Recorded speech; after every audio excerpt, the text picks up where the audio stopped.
world has a way of stealing your breath before you've even realized you're breathing. It is a thief that works in broad daylight, dressed in the frantic colors of deadlines, notifications, and the ghosts of conversations you should have ended hours ago. But tonight, the thief is sleeping. The air is thick with the scent of damp earth and old secrets. You aren't here to learn something new. You are here to remember something so ancient it is hidden in the very marrow of your bones.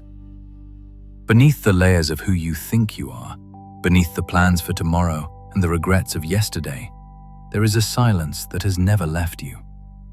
It is a patient, unhurried stillness that waited for you while you were busy being someone else. It was there before you learned how to worry, and it will be there long after the last echo of your name has faded into the wind. We call it home, yet we spend our entire lives wandering away from it, only to find ourselves circling back, again and again, like travelers lost in a familiar forest. Tonight, we are not searching for a destination. We are simply letting the dust settle. Imagine your shoulders dropping, the tension in your jaw dissolving like salt in water. Let your breath find its own rhythm, an unhurried tide that knows exactly when to come in and when to go out. There is an old whisper in the Zen tradition that says the path home isn't a long journey outward into the world, but a quiet turning of the head inward. The Buddha spoke of it as a freedom that begins with something as small and ordinary as a single, mindful breath. We aren't going anywhere new. We are only returning to what has always been here, waiting like the evening shadows for us to finally stop running. Think for a moment about the weight you carry, the endless lists, the replay of a sharp word spoken at noon, the heavy feeling that even when you lie down at night, your mind is still walking, still working, still trying to solve a puzzle that has no pieces. This is the human condition, a demanding dance that has played out in every century. In every corner of history, people have risen before the sun, tended to their fires, and carried the heavy stones of grief. But in every age, there have also been those who chose a different rhythm. They built small huts of bamboo away from the main road. They sat in caves on mountainsides where only a single robe hung at the entrance. They were the ones who stepped out of the great river of doing to simply sit. When the Buddha left his palace, he wasn't looking for a new religion or a complicated set of rules. He sat beneath a tree and discovered something so simple it was almost invisible. The mind has the power to return to itself. He called this a kind of magic. Not the magic of stage lights and mirrors, but a gentler sorcery hidden inside every ordinary moment. The old teachers spoke of two great magics available to every heart. They whispered about them not because they were secrets, but because they were sacred. The first is the magic of mindfulness, the art of stepping back from the movie of your life just enough to realize you are the one sitting in the theater. It is a luminous shift. One moment you are tangled in a story, believing every thought, drowning in every feeling. The next, something lifts. You notice the air on your skin. You notice the rise of your chest. You notice that the drama you were lost in is, after all, only a story. Master your senses, the Buddha said. Be the master of what you do and say. Be mindful. Be free. The second magic is the magic of love, though not the kind you find in songs. The old teachers called it metta. It is a love closer to gravity than to emotion. It is the silent pull that holds the moon in its orbit and keeps the earth from drifting into the void. It is the gentler gravity inside you that reminds you that you have never been separate from this world. Mindfulness allows you to see clearly. Metta allows you to feel gently. Together, they break the spell of a complicated life. Let me tell you a story of a traveling monk from an age when the paths between villages were still made of dust and the mountains were still wild. He was a man of deep meditation, but he carried a secret pleasure from his youth. In the deep folds of his robes, he hid 3 small coins. In his sleeve, a length of crimson thread. When he reached the remote mountain villages, he would sit beneath the widest tree at twilight and wait. The children would always find him first, peeking from behind doorways with wide, curious eyes. "Come closer," he would whisper. With a gentle flick of his wrist, he would seem to pluck a silver coin from behind a child's ear. The village would erupt in gasps. He would juggle pebbles until they vanished into the thin mountain air, only to reappear from behind his own ear. He did it because there is a sweetness in making a child laugh, and he hadn't lost that sweetness in all his years of silence. But one evening, in a valley so remote the air smelled of ancient wood smoke and goat bells, something changed. After he performed his tricks, the villagers didn't ask how he did it. They didn't check his sleeves. Instead, they began to imitate him. They moved their hands in the same arcs he had made. They tilted their heads with the same reverence. An old woman, her face a map of 90 winters, stepped forward. "Teacher," she whispered, "we do not know the words you say to the spirits. Will you teach us the mystery?" The monk felt a sudden sharp tenderness in his chest. He realized they weren't looking for a trick. They were asking for the mystery of life to visit them too. That night, under a sky spilled with stars, the monk did not sleep. He remembered his own teacher's words. There is only one magic that matters. The rest is just sleight of hand. As a young man, he had been proud of his cleverness. But sitting there, he finally understood. The coins and pebbles were just entertainment. The real magic, the kind that changes a life, is the magic of a mind that has finally come home to itself. In his later years, he stopped carrying coins. He carried only silence. When the children gathered, he simply sat with them and breathed. And somehow, they went home feeling they had seen something far more wonderful than a vanishing pebble. This is the magic we are practicing tonight. It doesn't ask you to learn a new language or find a guru in a faraway land. It only asks you to notice. Notice the sound of the room. Notice the warmth of your hands. In the Zen tradition, they say, before awakening, chop wood, carry water. After awakening, chop wood, carry water. The chores don't change. The floor still needs sweeping, but the one doing the sweeping has finally returned home. As your mind settles, time begins to loosen its grip. The clock on the wall keeps ticking, but the listener inside you grows still. There is no more rushing into tomorrow or pulling back into yesterday. There is only this breath. The Buddha asked a simple question. Are you quiet? Quiet your body. Quiet your mind. See the way things are and live with joy. This isn't a skill you acquire over decades. It is your birthright. It is the inheritance of being human that no busy schedule can ever truly take away. All that is required is the act of noticing. With your next breath, simply notice that you are breathing. You don't have to change it or deepen it. Just notice. In that small act, the spell begins to lift. The one who notices is already standing in the doorway of freedom. But what happens when life doesn't go according to the plan? Most of us believe that the deepest parts of life are found only when we step away from the world. We think we need a perfect hall of silence or a mountain retreat to find peace.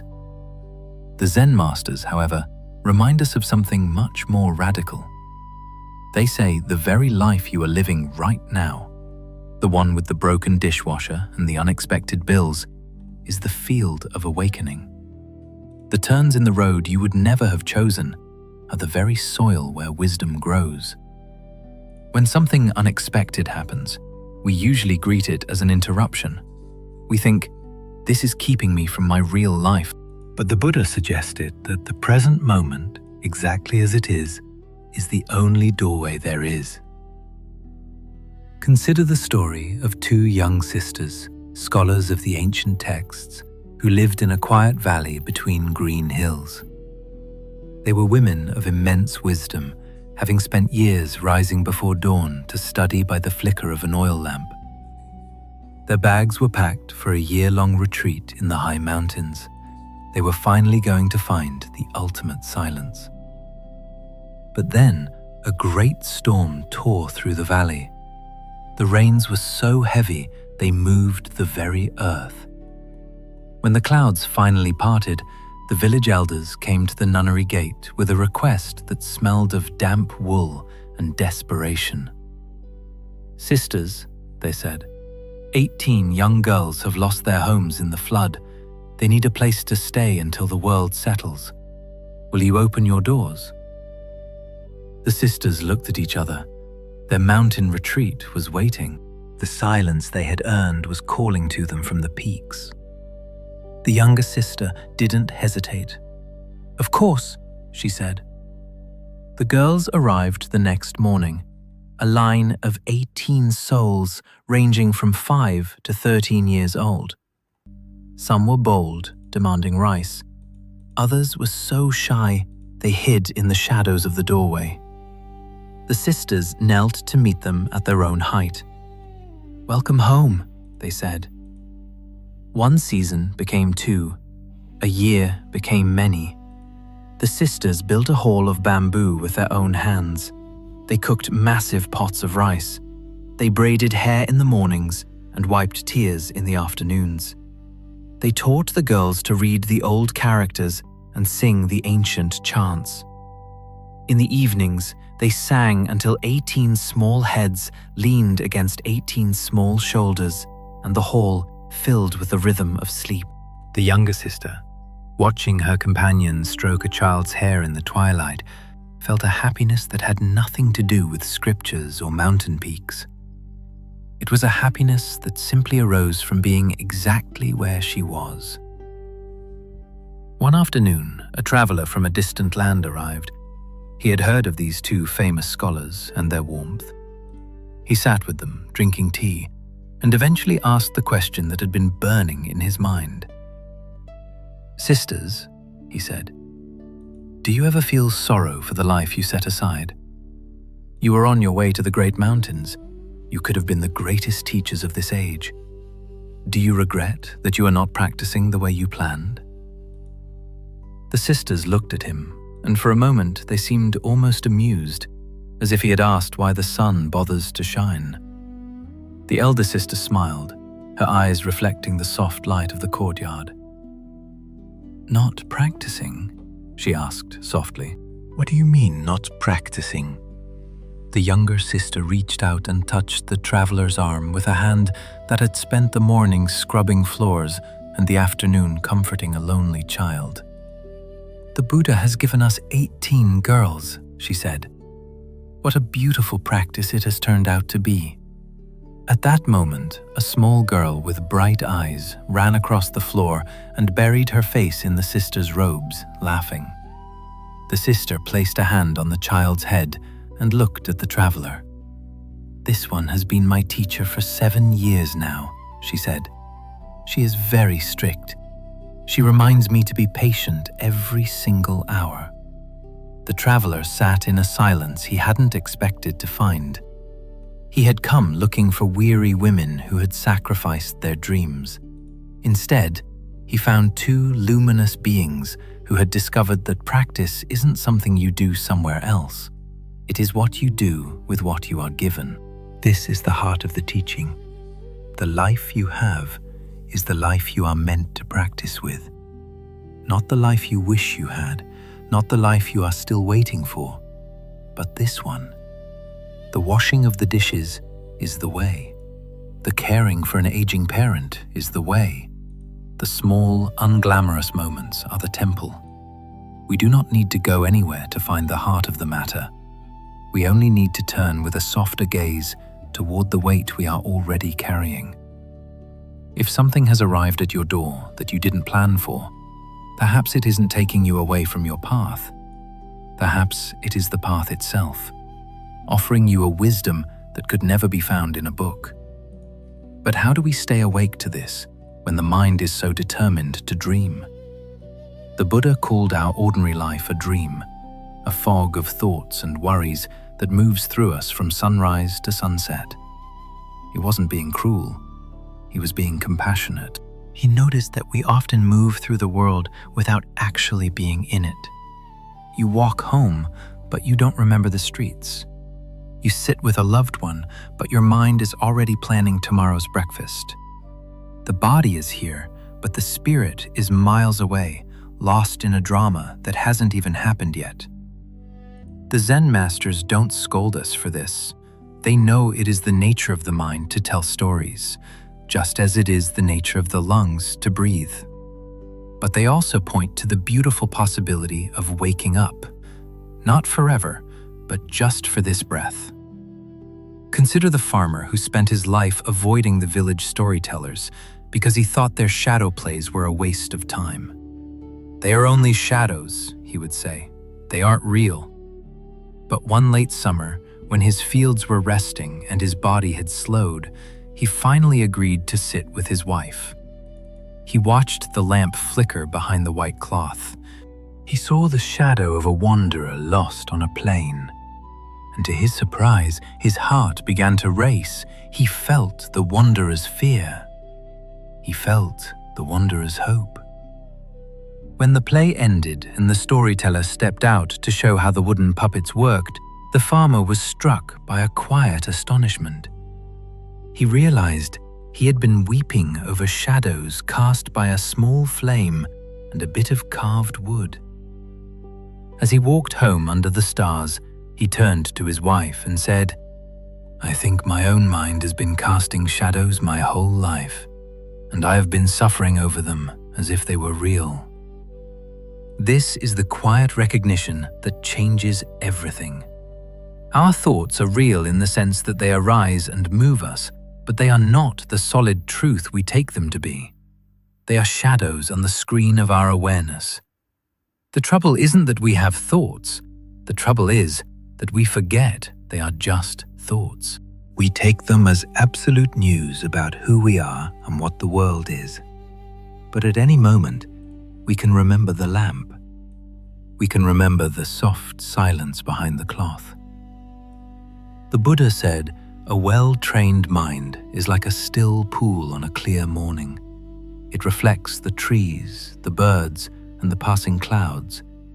But the pool itself remains undisturbed. It holds everything without grasping anything." This stillness isn't a faraway goal. It is your natural state beneath the shadow play. You were never actually lost. You had only forgotten for a moment where you were standing, and the moment you remember, you are already home. But as the night deepens and the shadows in your own room grow long, you might wonder if this silence is something you have to build from scratch. The old traditions have a name for this hidden quiet: the original mind. It is a presence that lies underneath the chatter, like the hush of the world before the first bird sings. You don't construct it. You only notice that it has been waiting for you all along. A student once asked the Buddha how much further he had to go before he reached awakening. The Buddha looked at him with immense tenderness and said, "You are standing on it." Imagine a young man who left his home to find a master in the high mountains. He traveled for seasons, wearing down his sandals and carrying a chest full of heavy questions. When he finally reached the master's hut, the old man looked at him and said only 2 words: "Go home." The seeker was angry. He had sacrificed everything to get there.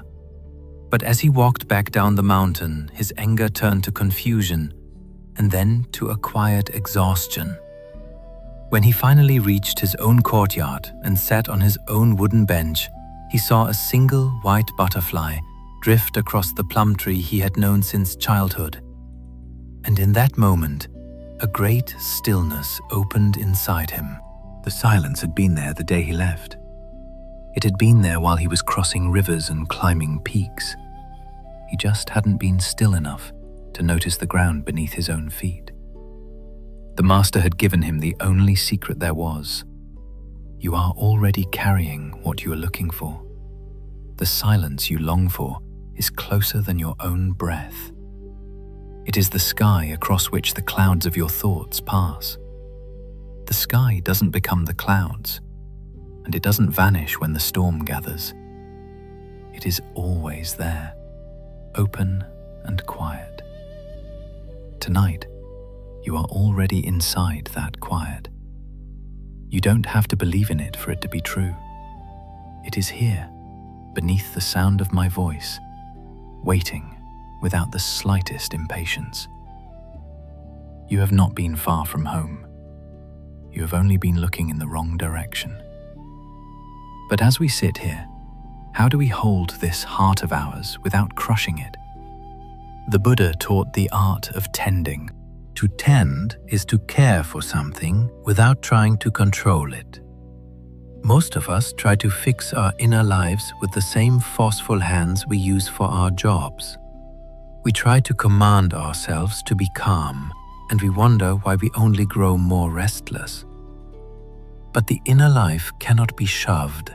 It can only be invited. If you try to catch a small bird in your fist, it will flutter away. But if you sit still with an open hand, it may come to rest beside you. Think of the grandmother who taught her grandchild that you cannot make a plant grow. You can only make room for it. You water it, you pull the weeds, and then you leave it alone. The plant grows according to its own nature, not your schedule. This is especially true of people. You cannot make yourself grow faster. You cannot shout your way into wisdom. You can only water yourself gently, clear a little space, and wait with kindness for what wants to emerge. The Buddha compared the heart to a lotus. Some are deep beneath the water, some are rising, and some have already bloomed. All of them are beautiful. The one beneath the water isn't a failure. It is simply in a different season of its unfolding. You are exactly in your own season tonight. The parts of you that feel tangled are not signs that you are doing it wrong. They are simply leaves that haven't opened yet. So, if you find yourself wishing you were further along, remember the grandmother at her gate. Cup your own heart in your hands and let it be exactly as it is. Nothing is being pushed. Nothing is being rushed. You are both the garden and the gardener, and the moon is falling softly across both. But what of the effort required to stay on this path? The Buddha called it the middle way, the art of effort without strain.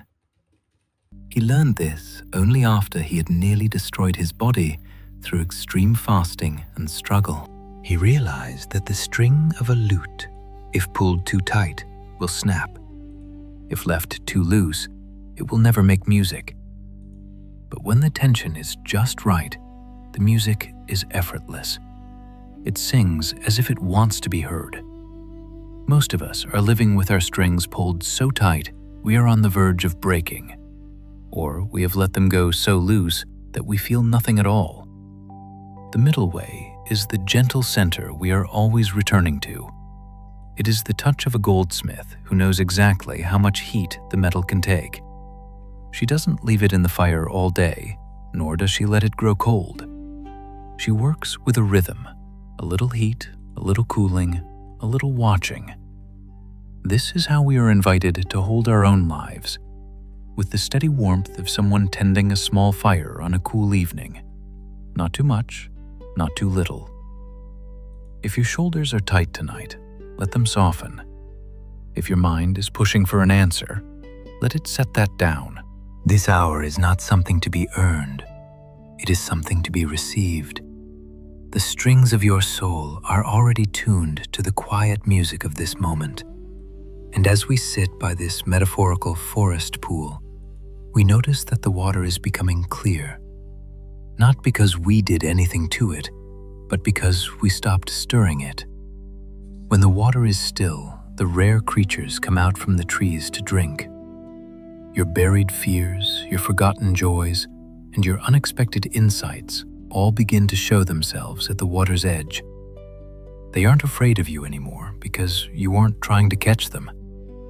You are simply the pool, reflecting the sky and the pines, receiving everything and grasping nothing. But even as the pool clears, you might notice that the light of your awakening doesn't look like the light of anyone else's. A prism on a windowsill takes a single ray of white light and scatters it into 1,000 colors. Some people see the silence of the light. Some see the gratitude. Some see the clear seeing. But all of them are looking at the same light. Do not ask which color is the right one. Only ask that the light, in whichever color it chooses, comes to visit you gently in your own time. Some of us are most at home in the blue of silence, others in the gold of gratitude. None of it is second best. Every shade is a part of the same simple truth. Tonight, the light is passing through you, scattering its soft colors across the floor of your life. You are a warm temple where something very old and very kind sits quietly awake. You didn't build the temple, and you didn't place the kindness there. They have been waiting for you to come and sit beside them since the day you were born. And as the traveler asked the sisters in the valley, we must ask ourselves what we are truly trading for this peace. He looked at the two women, wondering if the weight of 18 lives had crushed the very wisdom they had spent decades trying to cultivate. The elder sister looked at the traveler, and for a moment, the only sound in the room was the soft, rhythmic bubbling of the tea on the small charcoal brazier. Her eyes were not filled with the weary resignation of someone who had given up a dream, but with the bright, clear light of someone who had found the dream was already happening. Not practicing, she repeated softly, the words hanging in the air like a gentle question. What do you mean, not practicing? The traveler found himself unable to answer. He looked at the stacks of ancient scriptures in the corner, the dusty meditation cushions, and then at the 18 pairs of small sandals lined up neatly by the door. He had spent his life believing that practice was a withdrawal, a closing of doors, a turning away from the noise of the world to find the signal of the divine. But here, the doors were wide open.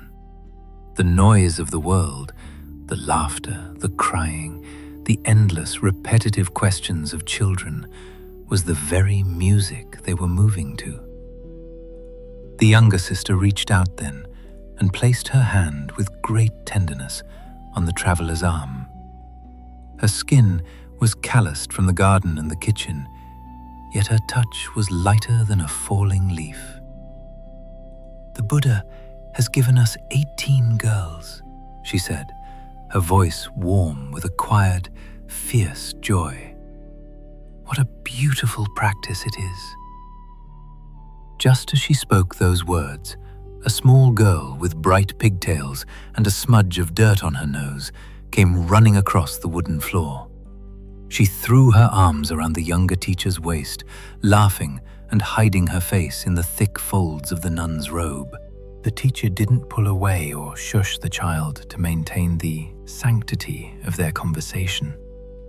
She simply laughed, a sound that seemed to come from deep within her chest, and placed her hand on the girl's head. "This one," she said, looking back at the traveler with a playful glint in her eyes, "has been my teacher for 7 years now. She is very strict. She reminds me to be patient every single day. She teaches me more about the nature of the mind than any scroll I have ever read." The traveler sat there quite still.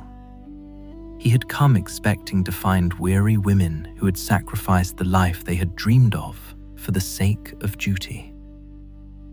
Instead, he found 2 luminous beings who had discovered that the mountain retreat was not a place, but a way of being.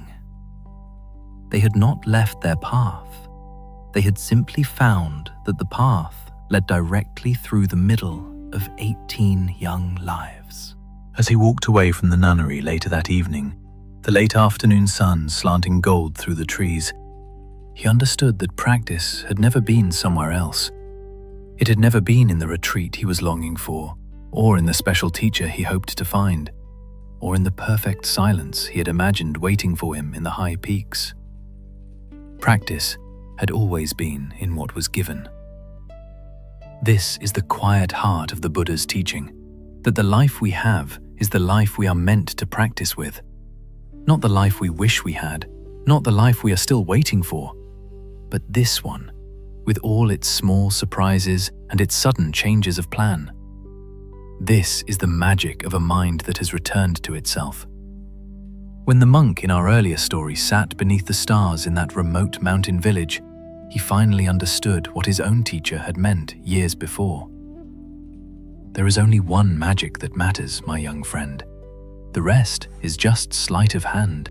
The monk had been so proud of his ability to make coins appear and pebbles vanish.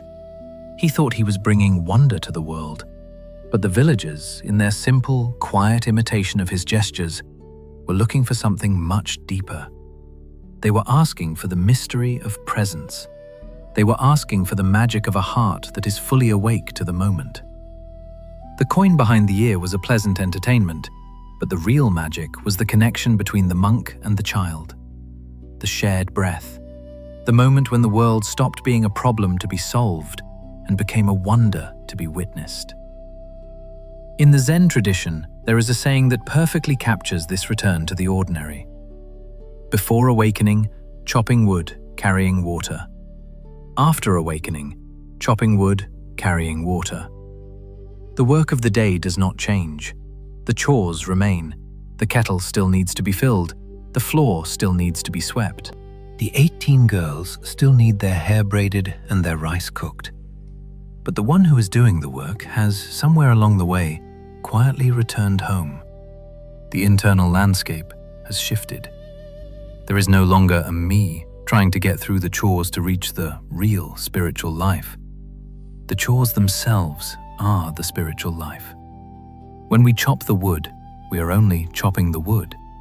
When we carry the water, we are only carrying the water. There is no rushing ahead into tomorrow, no pulling back into yesterday. There is only this moment, this breath, and the gentle recognition that the silence we have been searching for was never anywhere else. It was only waiting for us to stop long enough to find it. As your mind begins to settle here in the quiet of this evening, you might notice that time itself begins to loosen its grip. The clock on the wall keeps ticking, but the listener inside you grows still. The Buddha offered this teaching in his own simple words when he asked, "Are you quiet? Quiet your body, quiet your mind, awaken yourself." He wasn't asking us to become statues. He was asking us to see clearly the way things are and to live with joy and freedom here and now, not elsewhere, not later, here. These two great magics, mindfulness and love, are not powers we must somehow acquire from a distance. They are not skills we must polish over many years of grueling effort. They are already ours. They have always been ours. They are the deep inheritance of being human, the quiet birthright that no life, no matter how busy or complicated, can ever truly take from us. All that is asked of us is to notice. It is an act of simple, tender awareness. If you would like, you might try something very small right now. With the next breath, simply notice that you are breathing. You do not have to change the breath. You do not have to slow it down or deepen it. You only have to notice. And with that small act of noticing, a little magic has already happened. The one who notices is already standing in the doorway of freedom. Already a little of the spell of busyness has lifted. Already a little of the silence has come home. This is enough. This is always enough. The path of awakening is not something separate from the ordinary moments of our lives. It is woven through them. Walking is practice, eating is practice, sweeping a floor is practice, holding a sleepy child in the evening is practice. The quiet tending to whatever is in front of us with a soft and open heart slowly becomes the whole path. Most of us grow up believing that the deepest part of life can only be found if we step away from the world.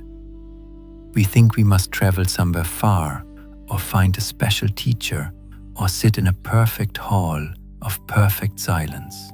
And yes, when we can step aside, that is a gift.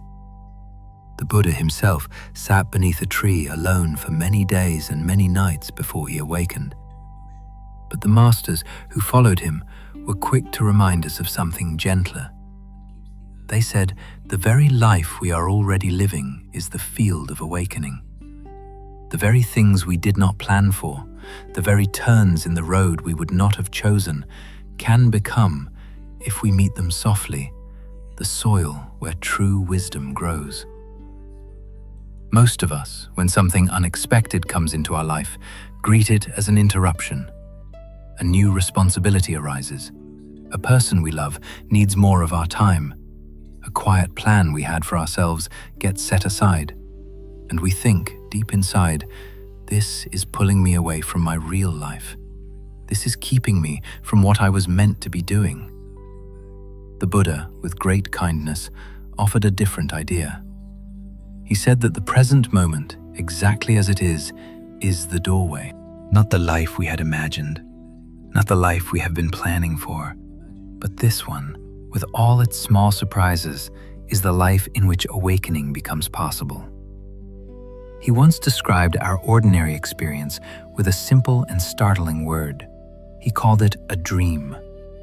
Not the dream of the night, but the dream of the day, the quiet fog of thoughts, memories, plans, and worries that moves through the mind from the moment we open our eyes to the moment we lay our heads down again. We are inside this dream almost every moment of our lives, and most of us do not yet know we are dreaming. We take the shadows for the substance.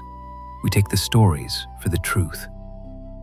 There is a beloved old story about the Buddha that illustrates this perfectly. Soon after his awakening, a few travelers passed him on the road.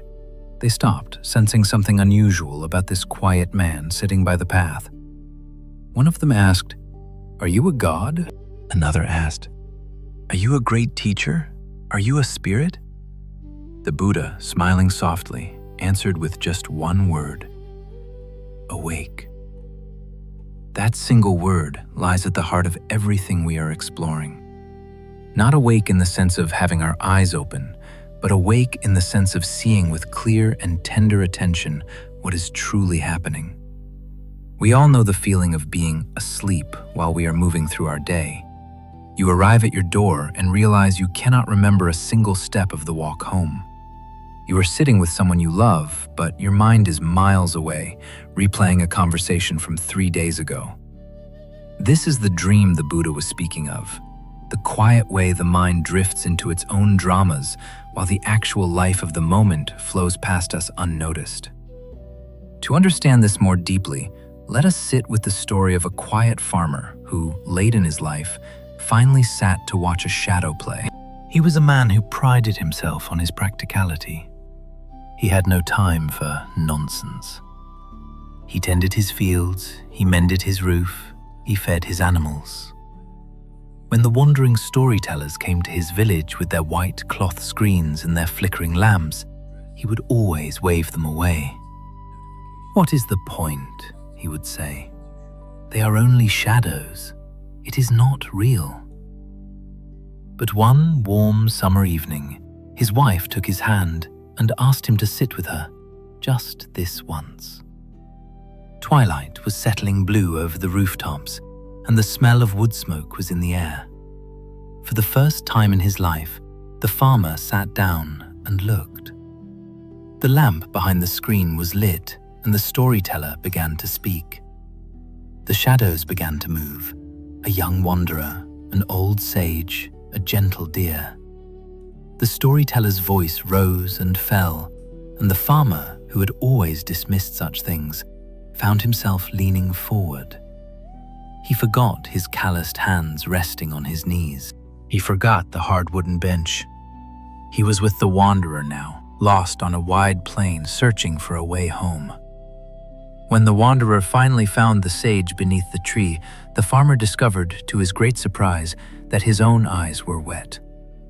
For an hour, he lived inside the story. He felt the wanderer's fear, his exhaustion, and finally, his peace. When the play ended, the storyteller stepped out from behind the screen and began to take down the cloth. He showed the children the wooden puppets on their slender sticks and how the light of the lamp cast their shapes onto the screen. The farmer watched very carefully. He saw the puppet of the wanderer, a small, flat piece of carved wood painted in simple colors. From one angle, it was a hero. From another, it was just a piece of wood on a stick. A strange feeling came over him then, a quiet, staggering astonishment. All evening, his heart had raced for this piece of wood. He had wept for a shadow. He walked home slowly with his wife that night, the stars appearing one by one above the silent fields. "I think," he said at last, his voice barely a whisper, "that my own mind has been casting shadows my whole life, and I have been weeping over them as though they were real." This is the recognition the Buddha was pointing to. The thoughts that pass through our minds are real in the sense that they happen, but they are not the solid, unchanging truth. They are closer to the shadows on the screen, cast by the lamp of our awareness. The trouble is not that we have thoughts. The trouble is that we forget they are only shadows. We take them as absolute news about who we are and what the world is. We argue with them, we believe them, and we grow tight with worry. But at any moment, we can remember the lamp. We can remember the soft silence behind the cloth. We can notice the thought as it arises. And instead of being swept away by the story, we can simply say, "Ah, a shadow." And in that small, kind remembering, the grip of the dream begins to loosen. And we find ourselves standing, once again, in the clear, cool air of the present moment. The Buddha said that a well-trained mind is like a still pool of water on a clear morning. Everything that passes is reflected, the trees, the birds, the clouds, but the pool itself remains undisturbed. It holds it all without grasping, without turning anything away. This stillness is not a faraway goal. It is your own natural mind beneath the shadow play. It is already here, waiting for you to notice. When you do, even for a single breath, the shoulders drop, the jaw softens, and you come back into the room you never truly left. You find that you were never actually lost. You had only forgotten for a while where you were standing. The Zen masters call this returning home without ever having gone anywhere, a phrase that carries the weight of 1,000 years of quiet realization. The shadows may continue to dance, the stories may continue to play, but you are the one watching, and in that watching, there is a peace that the shadows can never touch. You are the sky, not the clouds that pass through it.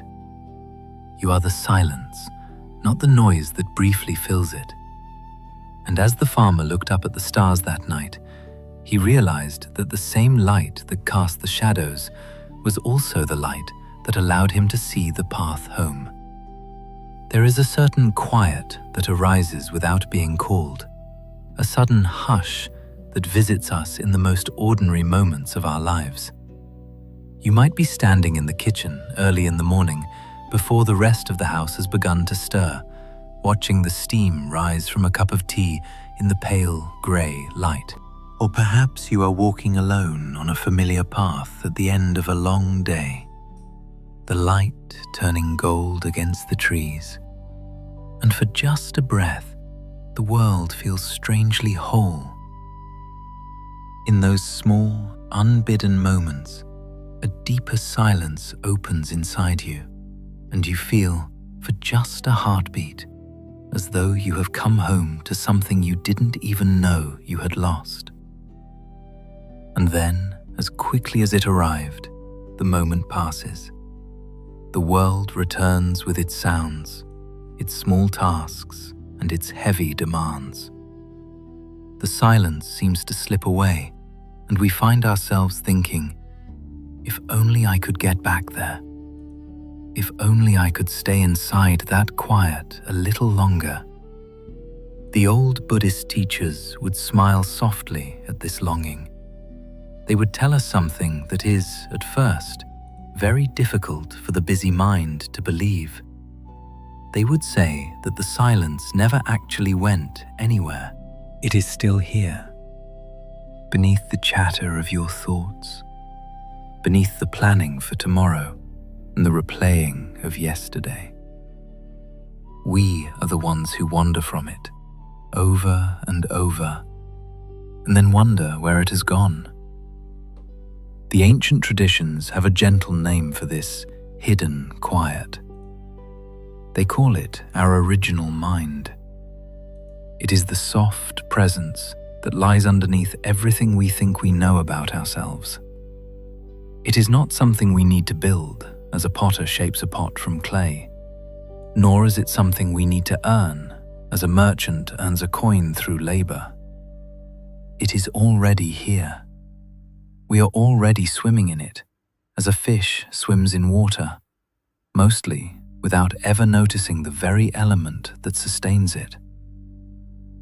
Think of the world in the hour before the sun rises. There is a particular hush to the earth then, a stillness that wasn't made by anyone. It is simply there, waiting. When we step out into that early air, we do not construct the silence. We only notice that it has been waiting for us all along. The Buddha once told a student who was weary from years of searching for awakening, "You are standing on it." We often imagine that the peace we seek is at the end of a long and difficult road, hidden away in a remote mountain cave or held in the hands of a distant master. But the truth is much closer and much more humble than we usually dare to imagine. There was once a young seeker who left his small home to find a great Zen master who lived far away in the high mountains. He had grown up in a quiet village, in a simple wooden home with a small courtyard and a single plum tree by the gate. He was a thoughtful young man, full of deep and heavy questions, He wanted to know the true nature of the mind and the source of the silence the ancient texts spoke of. His elders, seeing the fire in his eyes, told him that such things could only be learned from one who had mastered the stillness. So he packed a small bag with a little rice and a single wooden bowl, took up a walking stick his grandfather had carved from an old branch, and set out. The journey took him many seasons. He crossed wide, lonely plains where the grasses rolled like the sea in the wind. He walked beside quiet rivers where herons stood as still as statues among the reeds. He slept in wayside shelters and shared rice with kind strangers, his eyes always fixed on the distant, blue peaks of the mountains. He grew thinner, his beard grew longer, and his heart grew heavy with the weight of his own searching. At last, in the late autumn of a cold year, he reached the foot of the great mountain. He climbed for a day and a night through air that grew thin and sharp, smelling of pine and cold stone, until he reached a tiny hut where smoke curled lazily from a chimney. He knelt before the door and waited, his heart thumping against his ribs. When the door finally opened, an old man stood there, small, round-faced, with eyes that seemed to hold the stillness of the mountain itself. The seeker poured out his heart, telling of his long journey and his thirst for the truth. But the master only looked at him with a kind of tender amusement. "Go home," the master said softly. The seeker was stunned. He begged for a method, a secret, a practice, anything to justify the miles he had walked. But the master only reached out, rested a hand on the young man's shoulder, and said, "The only secret I can give you is that you are already carrying it. Go home. Sit in your own courtyard. Look at the plum tree by your own gate. The silence you are seeking is waiting there. It has been waiting your whole life." The seeker walked back down the mountain, first in anger, then in confusion, and finally in a deep, exhausted quiet. By the time he reached his village, many more months had passed. He stepped into his own courtyard, which looked exactly as it had the day he left. He sat down on the old wooden bench. He looked at the plum tree and noticed the small white blossoms opening on its branches. He heard the quiet creak of the well handle in the wind, and without warning, a great stillness opened inside him. He hadn't done anything. He hadn't chanted or meditated for hours. He had simply sat down in his own life and taken a breath. He realized then that the silence had been there the day he left and every day he was gone. He had just never been still enough to notice it. This is the secret the Zen tradition has been whispering for thousands of years. The silence is not hiding. It is closer than your own breath, closer than the sound of your own heart. The Buddha described our awareness as a clear, vast sky. Thoughts come and go across it like clouds, clouds of worry, clouds of memory, clouds of anticipation. But the sky itself remains. It does not become the clouds, and it does not vanish when the storm gathers.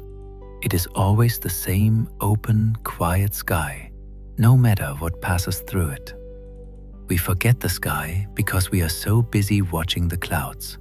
But the moment we remember to look past them, we find the openness has never left us. It means that we have never truly been alone, and we have never truly been lost. The quiet presence that held you when you were a child is the same presence that holds you now.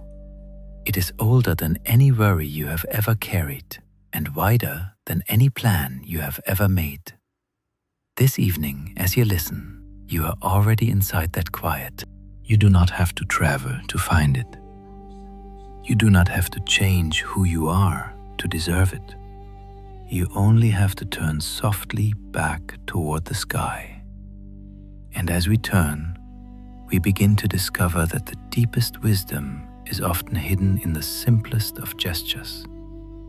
Not in the grand search, but in the quiet act of tending to what is right in front of us. In the old teachings, there is a word for this quality of heart: tending. To tend is to care for something without rushing it. It is to be present without trying to control. A gardener tends to a garden not by pulling on the plants to make them grow faster, but by making sure the soil is good and the water is sufficient. The old masters spoke of wise and caring attention, an attention held with such tenderness that it makes room for life to unfold in its own way. Most of us approach our inner lives with forceful hands. We try to fix our thoughts or master our emotions, bringing the same frantic energy to our silence that we bring to our work. But forceful hands do not work here. When we press too hard on a quiet moment, it slips away. There is a story about an old gardener and her young granddaughter who spent a long summer together. The child was bright and full of energy, and she wanted to help her grandmother make the garden grow.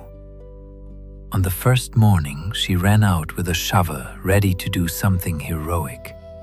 But the grandmother only took her hand and said, "Let us walk through the rows first and see what is already here." They looked at the basil leaves and the leaning tomato plants. They crouched to see the lettuce seedlings, which were so small they were barely a breath of green. "What shall we do to them?" the child asked. "Mostly," the grandmother said, "we will look at them. We will water them if they are thirsty, and we will pull the tiny weeds. And then we will leave them alone." The child was disappointed. She wanted the seedlings to be tall. She wanted the tomatoes to turn red immediately.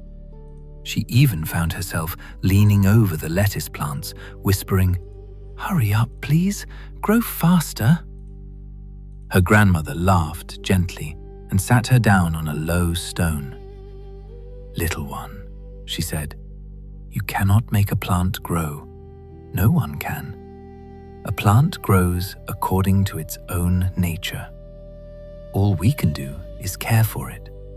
We can make sure it has what it needs, and we can stand beside it and wish it well. And then, in its own time, it grows."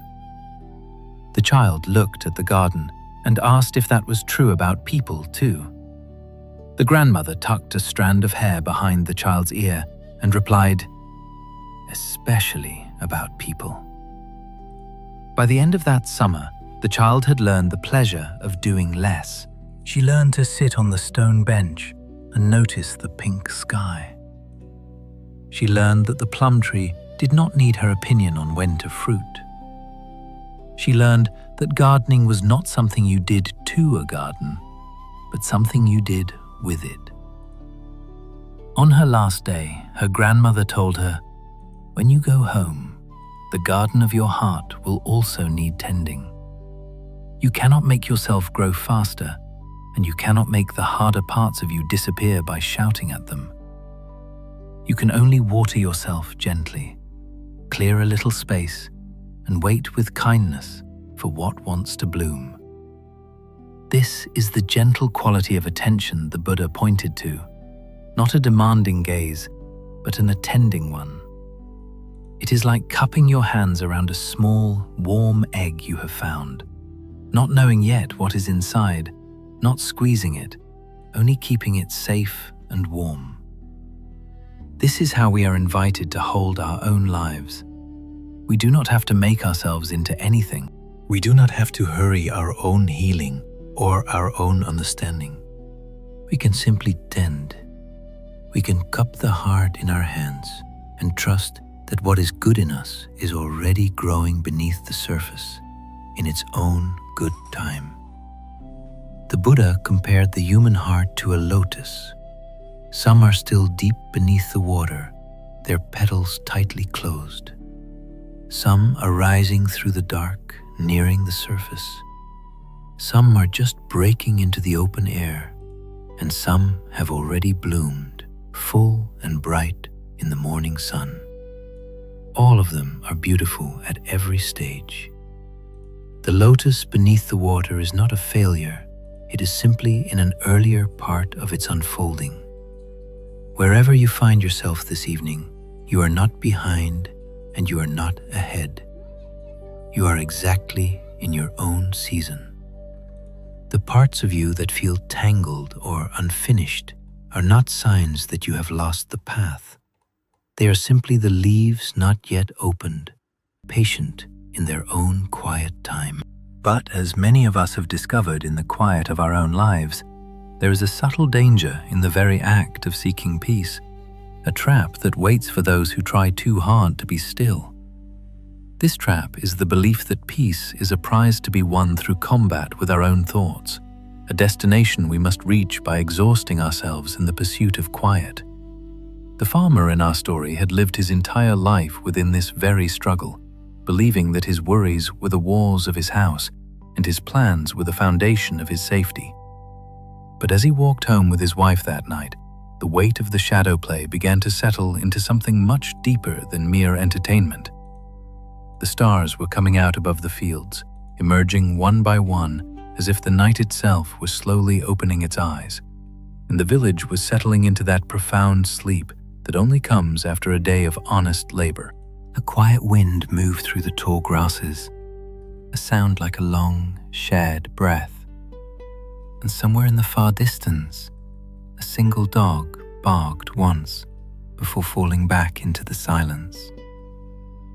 He walked beside his wife for a long time without speaking, his footsteps heavy on the dirt path. For years, he had been a man of constant movement, his mind always 3 steps ahead of his feet, calculating the harvest, mending the fences of next year, or replaying the sharp words of a neighbor from a decade ago.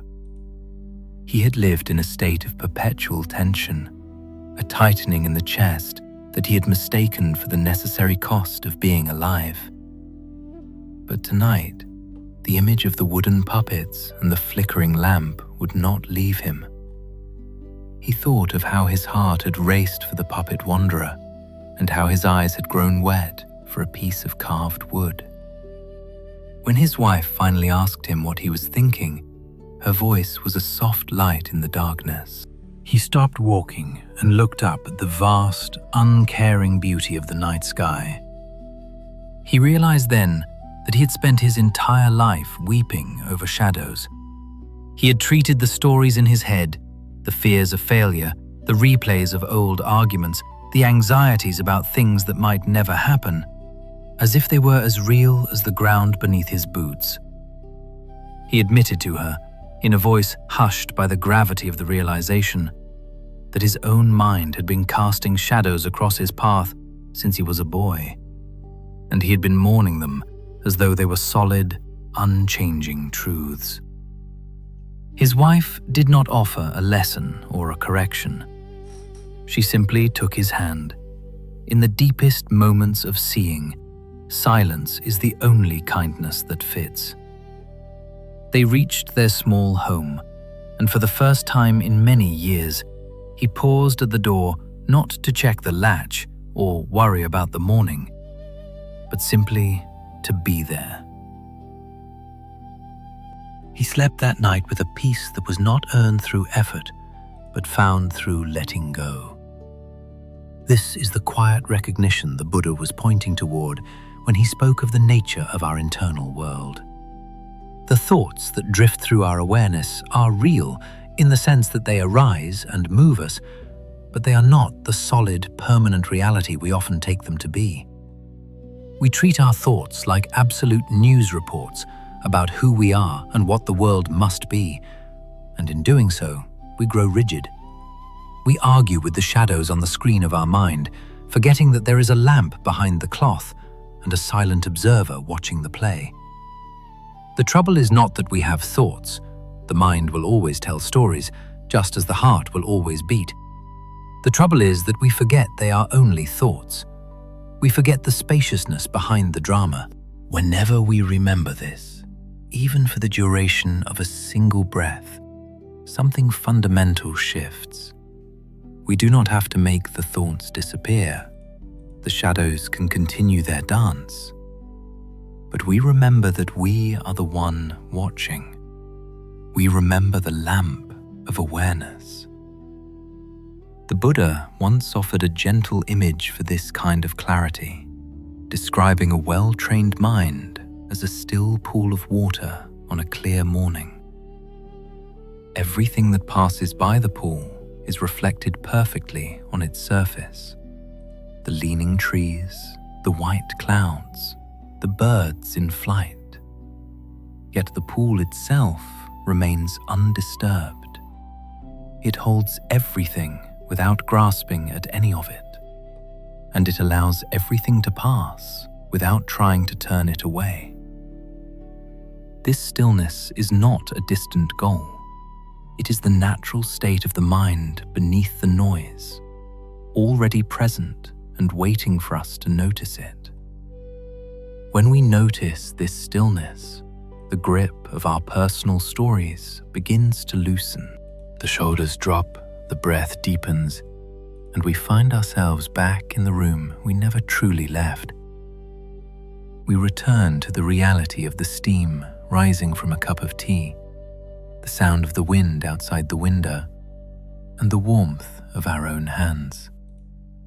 Zen masters often speak of this as returning home without ever having gone anywhere. We were never actually lost. We had only forgotten where we were standing.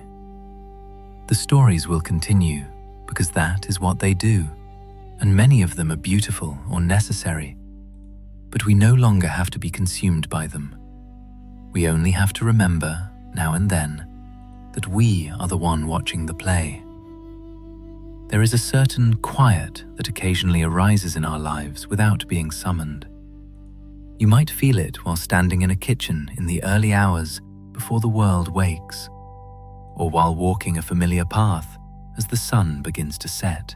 In those moments, a deeper silence opens up, and for a heartbeat, you feel as though you have finally arrived somewhere you belong. And then the moment passes, the tasks of the day return, and we find ourselves longing to get back to that quiet place. But the ancient teachers would tell us that the silence never went anywhere. It is we who wander away from it, over and over, and then wonder where it has gone. In the Buddhist tradition, this hidden quiet is sometimes called our original mind. It is the soft presence that lies beneath the constant chatter of our thoughts. It is not something we need to build like a carpenter builds a chair, or earn like a merchant earns a coin. It is already here, and we are already in it, swimming in it like a fish swims in the ocean, mostly without noticing the water. It is like the particular hush of the world just before the birds begin their first songs. A stillness that no one made, but that is simply there, waiting to be stepped into. There is a story of a student who had been practicing with great intensity for many years, treating his search for awakening like a long, grueling climb toward a distant mountain peak. One afternoon, feeling weary and discouraged by how far he still felt from his goal, he turned to the Buddha and asked how much longer the journey would take. The Buddha looked at him with immense tenderness and told him that he was already standing on the very thing he was looking for. We often imagine that peace is a destination far in the future, but the truth is that we are always standing on the ground of our own awakening. Consider the journey of a young seeker from a long-forgotten age who left his home to find a legendary Zen master living deep in the mountains. This young man grew up in a quiet village, in a simple house with a plum tree by the gate. But his heart was full of heavy questions about the nature of peace and the silence of the mind. When he asked the elders of his village for answers, they only smiled and suggested he find a teacher. So he packed a small bag with rice, a cloth, and a wooden bowl, and he took up a walking stick to begin his search. His journey lasted for many seasons. He crossed wide, wind-swept plains and walked beside rivers where the herons stood like statues in the reeds. He slept in roadside shelters and accepted the kindness of strangers, his body growing thinner and his eyes growing older with every mile. Finally, after crossing into the high, thin air of the mountains where the pines grow tall and the mist never truly leaves, he found a tiny hut with smoke curling from the chimney. He knelt in the dirt before the door and waited until a small, round-faced old man with bright, quiet eyes stepped out. The seeker poured out his heart, telling the master how far he had traveled and how much he had sacrificed to find the secret of deep peace. He begged the master to teach him the method, the practice, or the hidden truth that would finally quiet his mind. The master looked at him with a kind of amused tenderness and gave him a very simple instruction. He told the seeker to go home. The seeker was stunned, insisting that he had left everything behind, and surely there was something the master could give him after such a long search. The master only smiled and told him that the only secret he possessed was that the seeker was already carrying what he sought.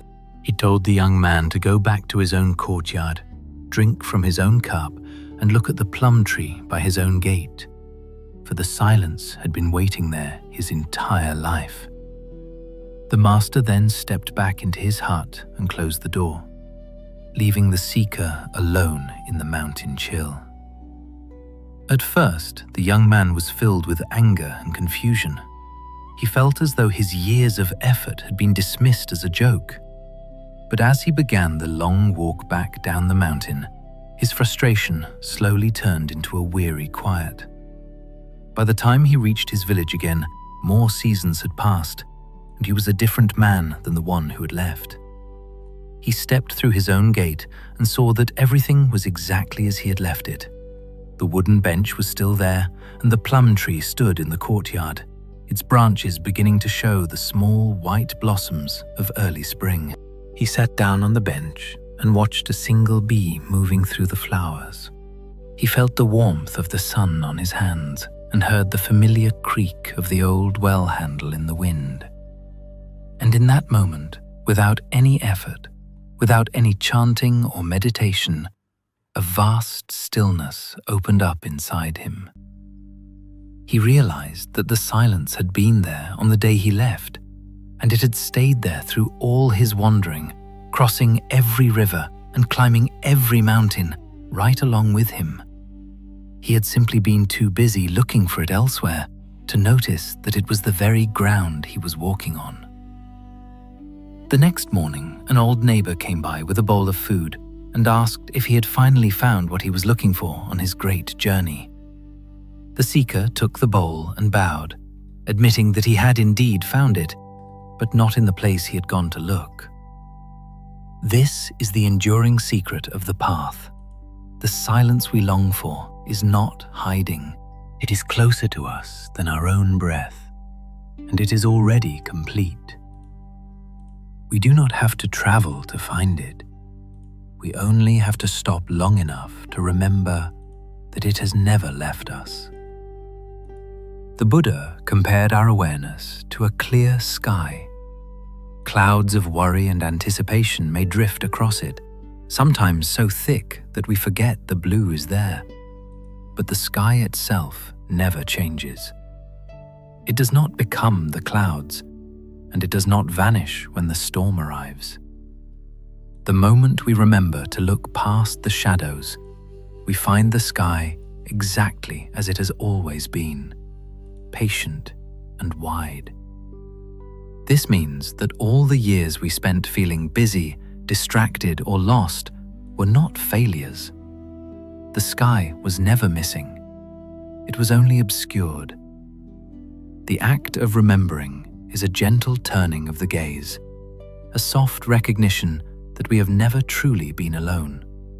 for the quiet presence that held us at our first breath is holding us even now.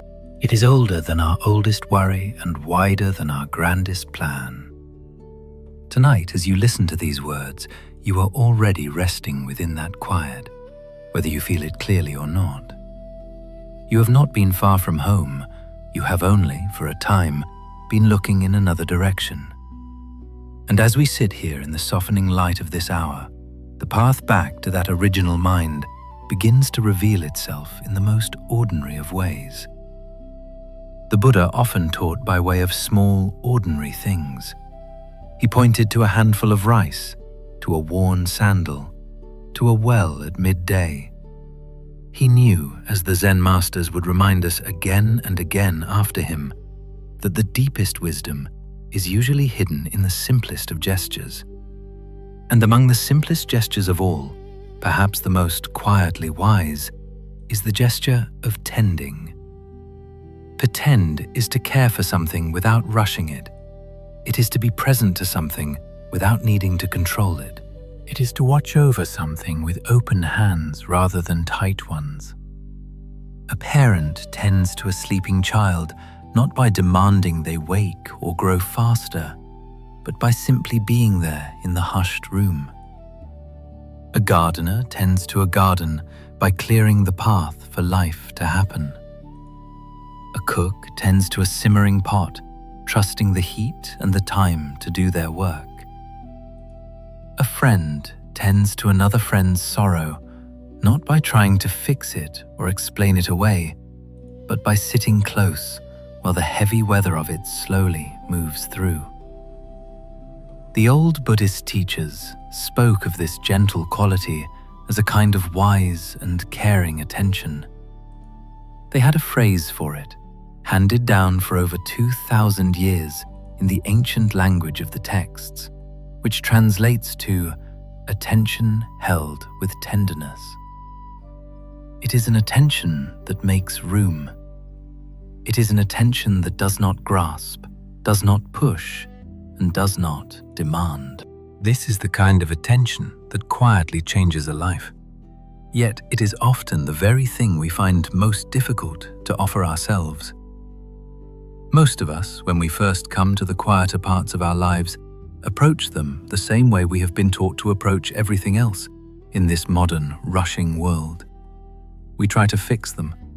We try to improve them. We try to master them as if they were a skill to be checked off a list. We arrive at our meditation, or at our soft evening, or at our gentle conversation with a loved one, and we bring with us the same forceful, demanding hands we use for the rest of our day. We find, often to our surprise, that forceful hands do not work here. When we press too hard on a quiet moment, the quiet slips away like water through fingers. When we grab at our own thoughts and try to shove them into a corner, they only grow louder and more stubborn. When we push ourselves to feel calm, we only become more tight, more frustrated that the peace we were promised hasn't arrived on schedule. There is something in the inner life that simply cannot be commanded. It cannot be shoved into place. It can only be invited.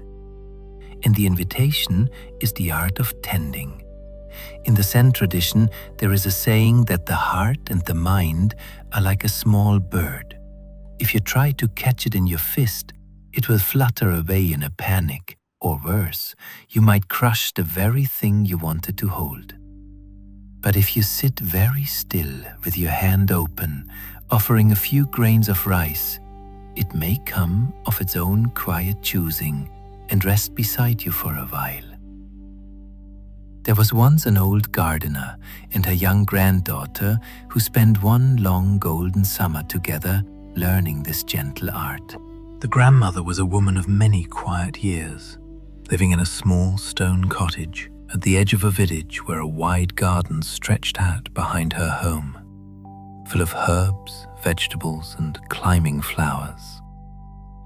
She had planted and tended that garden for more decades than her granddaughter had been alive, and neighbors would often stop at her gate just to look, because her garden was a place where things seemed to grow almost blessed.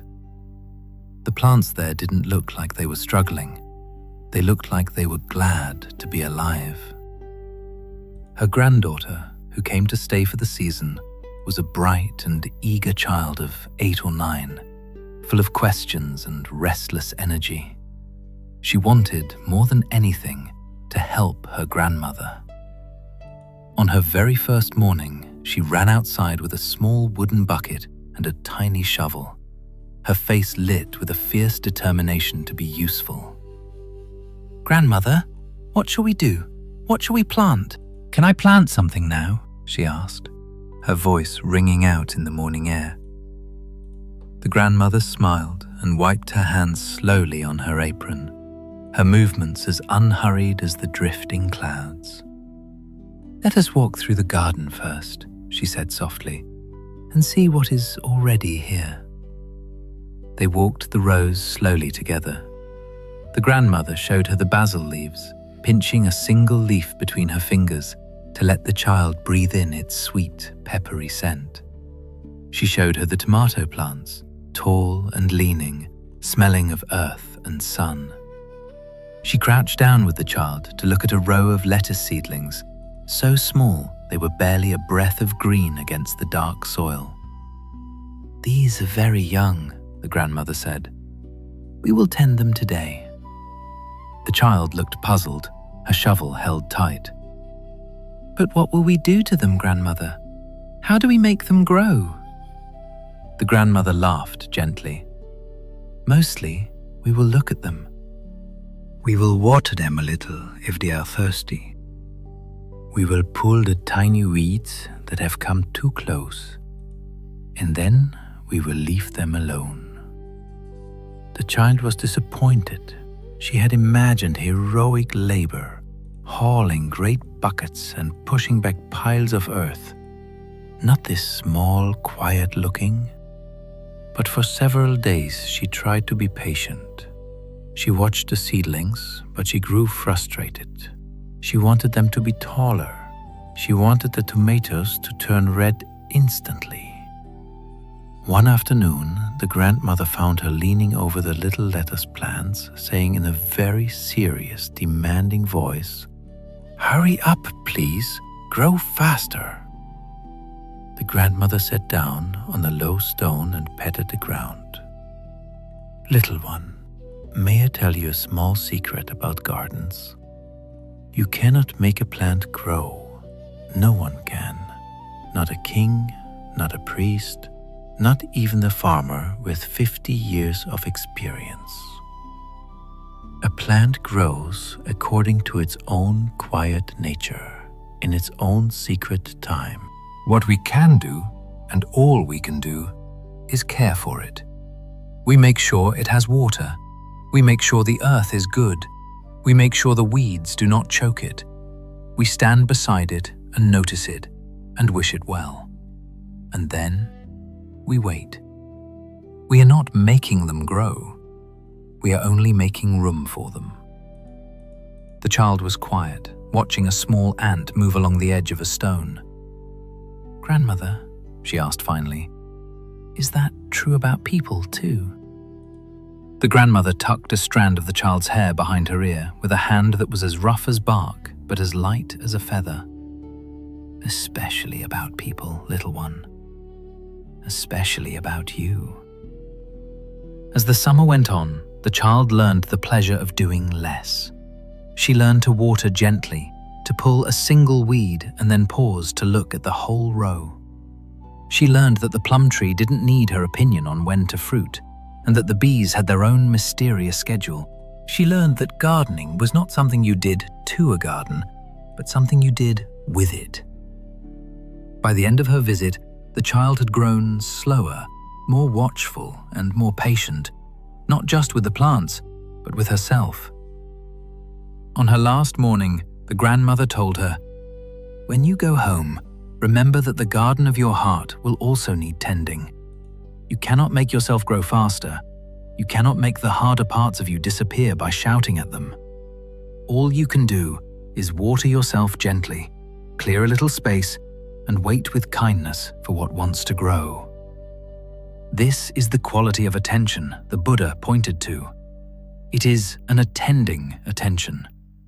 It is the image of cupping your hands around a small, warm egg you have found, not knowing yet what is inside, not rushing it, not squeezing it, only keeping it safe and warm until it is ready. There is something incredibly freeing in this.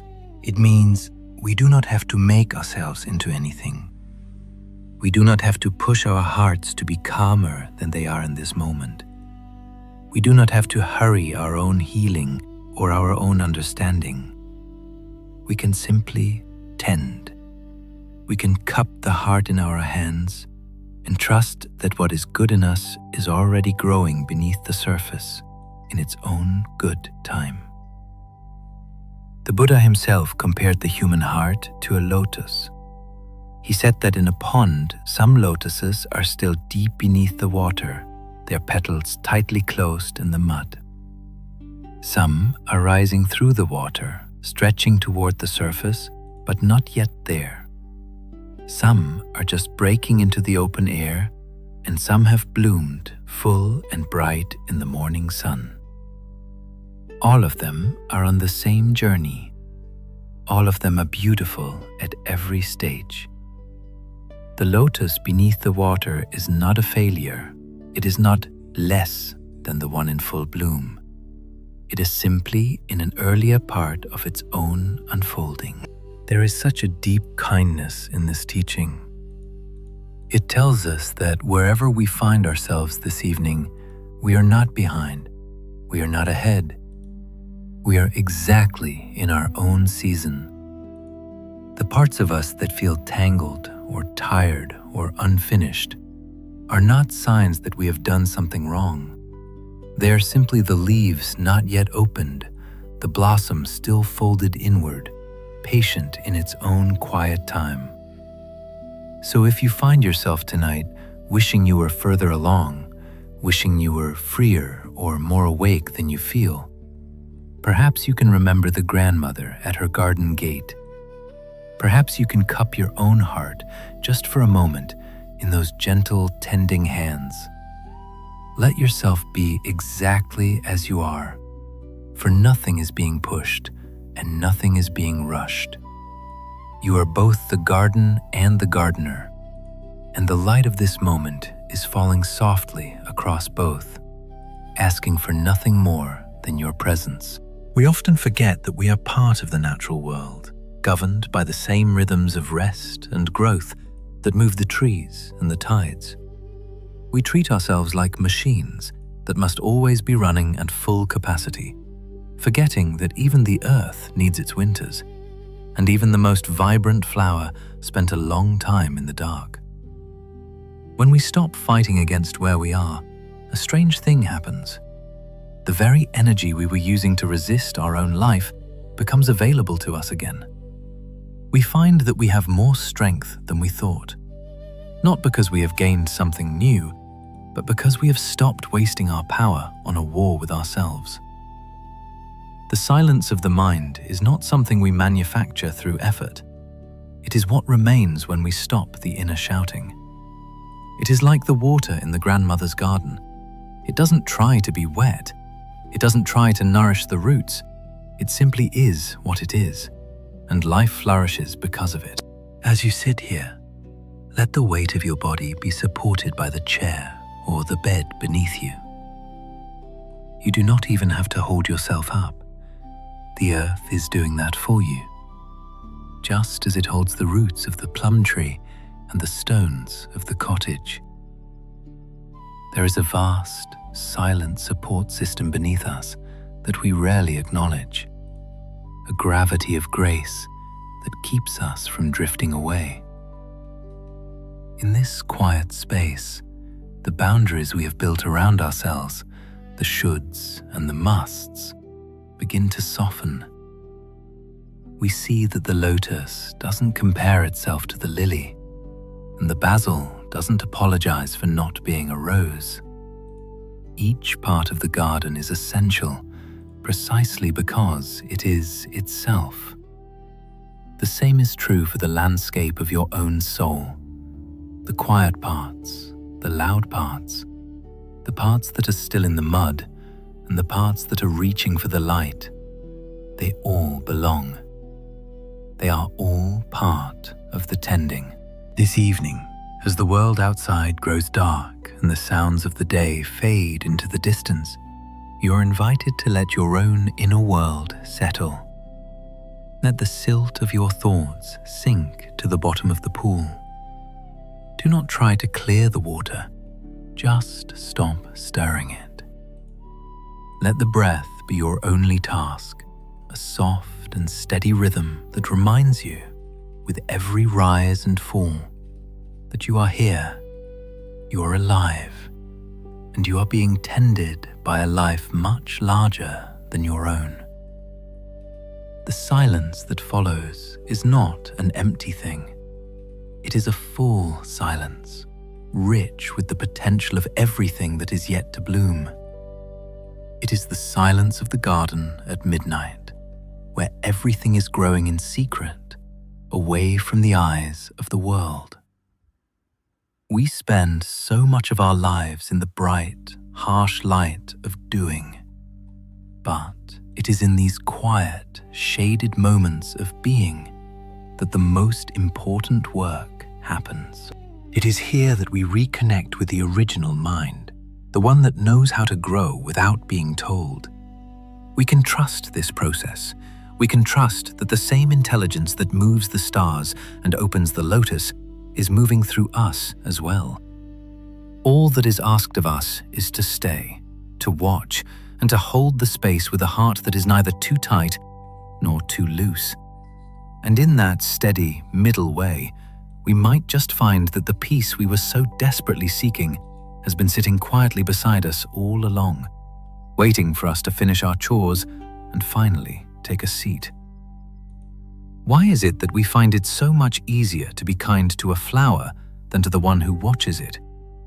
Perhaps it is because the flower asks for nothing but our presence, while the one who watches is often demanding so much from themselves. We are taught from a very young age that to care for something is to work at it, to struggle with it, to shape it into what we believe it should be. We bring this same restless energy to our own hearts. We treat our inner lives like a project to be managed, a problem to be solved, or a machine to be fixed. But the old Buddhist masters, those who spent their lives listening to the wind and watching the seasons turn, would remind us again and again that the deepest wisdom is usually hidden in the simplest of gestures. And among the simplest gestures of all, perhaps the most quietly wise, is the gesture of pending. To tend is to care for something without rushing it. It is a way of being that has almost been forgotten in our world of speed and efficiency.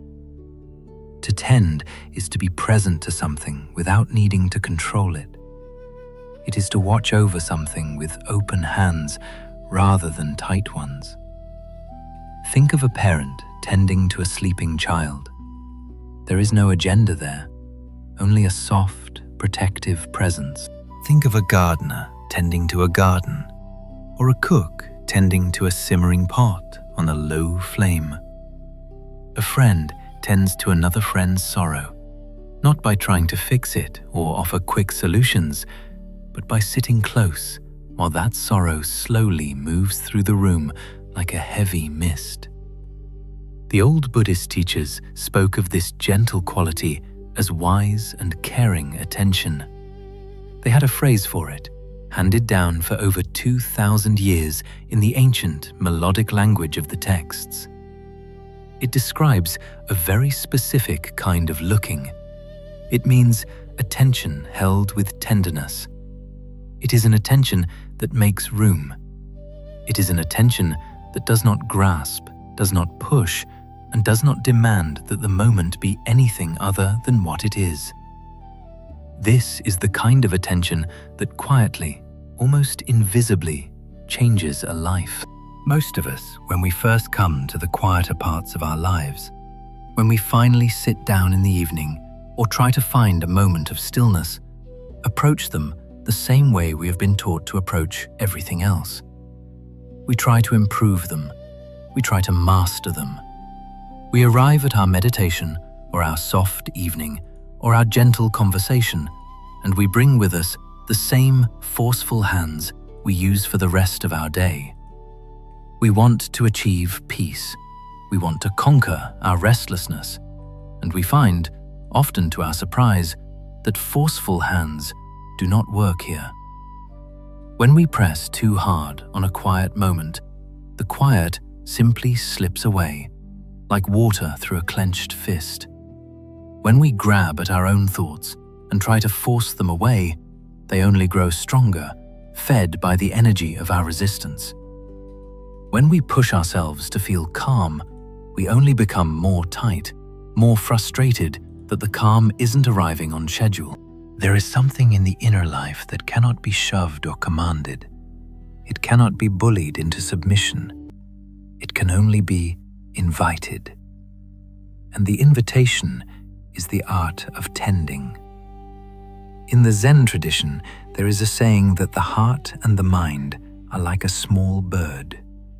If you try to catch it in your fist, it will flutter away in fear, or worse, you might crush the very thing you wish to hold. But if you sit very still with your hand open, offering a few grains of rice, it may come of its own quiet choosing and rest beside you for a while. Let us explore a story about an old gardener and her young granddaughter who spent one long summer together learning this gentle art. The grandmother was a woman of many quiet years, her face lined with the stories of many seasons. She lived in a small stone cottage at the edge of a village, with a wide garden stretching out behind it. It was a place full of herbs and vegetables and climbing flowers that seemed to reach for the sun with a particular kind of joy. She had planted and tended that garden for more decades than her granddaughter had been alive.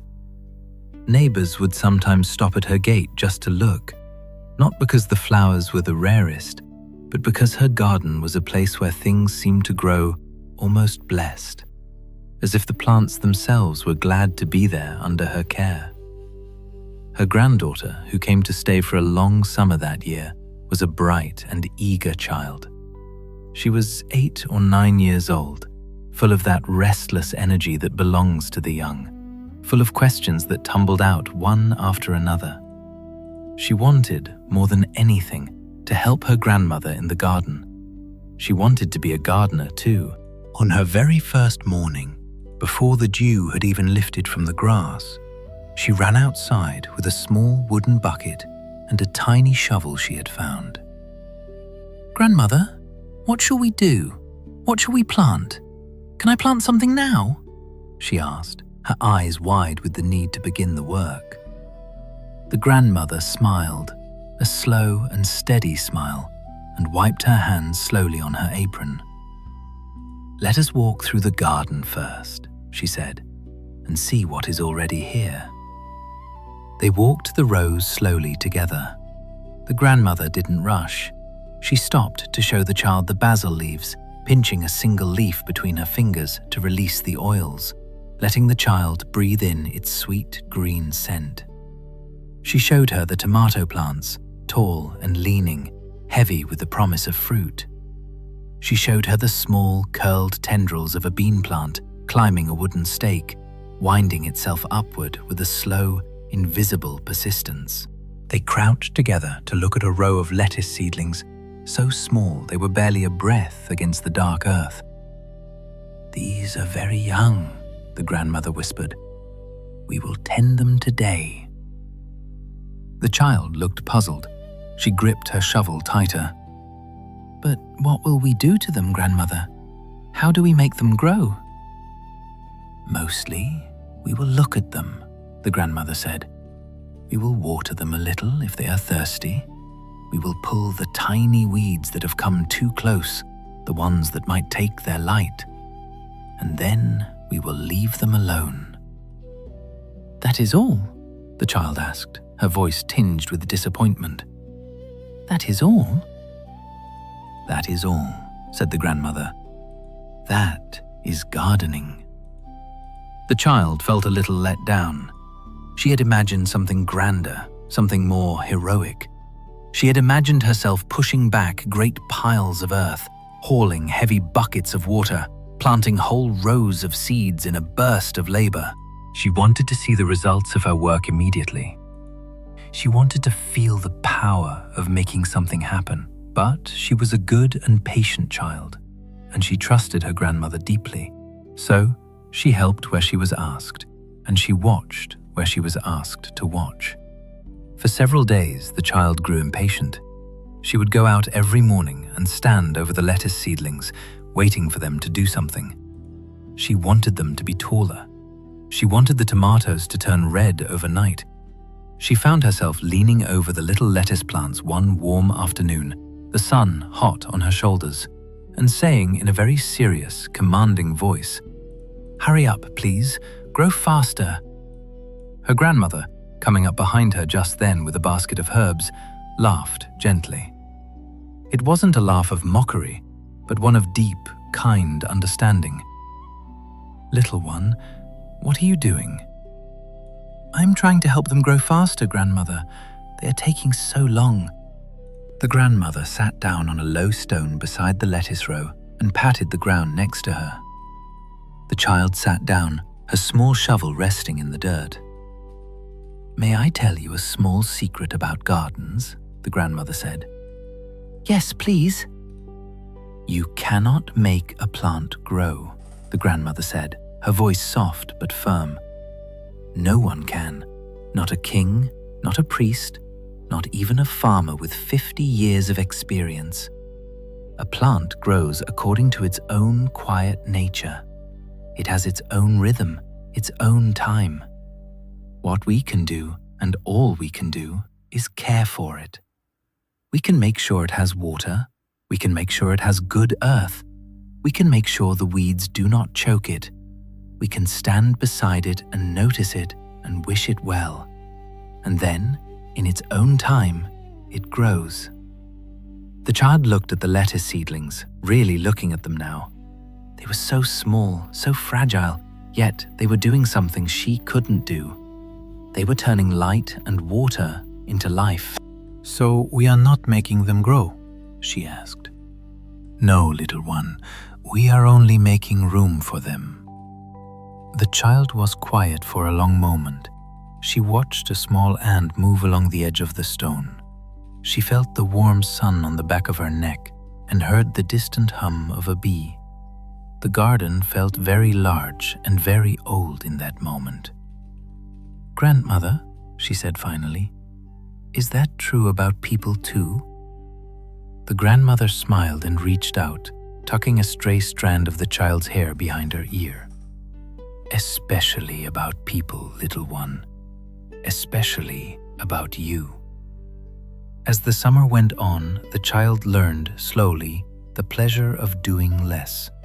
She learned the strange, quiet joy of kneeling beside a plant without rushing it. She learned to water gently, letting the moisture soak deep into the roots rather than flooding the surface. She learned to pull a single weed and then pause, standing up to look at the whole row, to see the space she had created. She learned to simply watch the garden breathe. She learned to sit on the low stone bench at the end of the day when the shadows were long and the air was cooling, and notice the pink sky above the far hills. She learned that the bees came and went on their own schedule, and that the plum tree did not need her opinion about when to fruit.